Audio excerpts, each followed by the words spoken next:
نبدأ يا جماعة؟ نبدأ ولا لسه حد بيجي ورا؟ الله أكبر.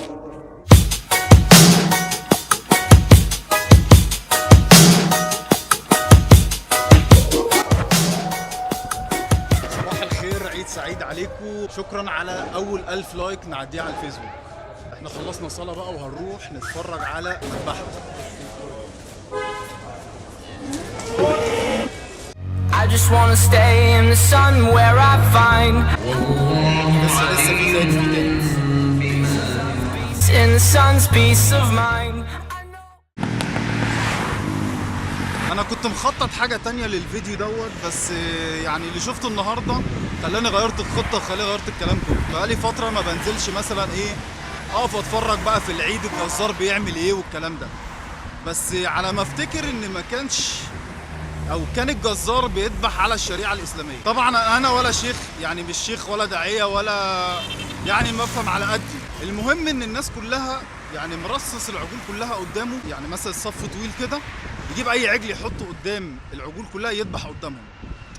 طيب ما هو ده اساسا غلط. اللي انا اعرفه او معلوماتي ان المفروض العجول ما تشوفش بعض، او الاضحيات ما تشوفش بعض وهي بتتذبح، ما يشمش ريحه الدم، ما يشوفش السكينه. تقريبا 90% من الجزارين بيعملوا الحركه دي. طيب حاجه تانية، الناس اللي اساسا بتضحي، الناس دي ساكته ليه؟ ما تتكلمش ليه؟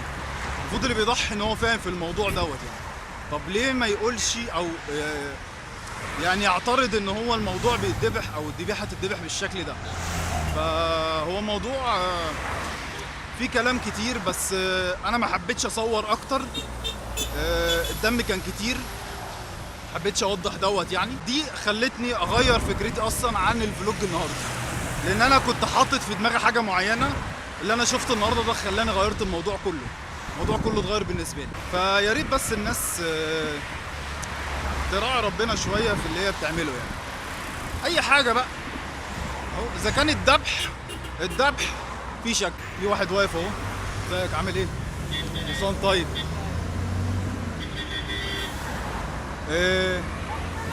الناس كلها بتاخد عيديات، او ما فيش عيديات اصلا في العيد دوت. فدي مشكله كبيره طبعا. كله معتمد ان انت هتاكل لحمه. يا ابني عيديه ايه؟ احنا لاقيين ناكل عيديتك، جبنا بيها لحمه خلاص. ما تنسوش تشتركوا على قناه اليوتيوب، اعملوا سبسكرايب، اعملوا لايك على صفحه الفيسبوك. I'm falling, so I'm taking my time on my ride. Oh, I'm falling, so I'm taking my time on my ride.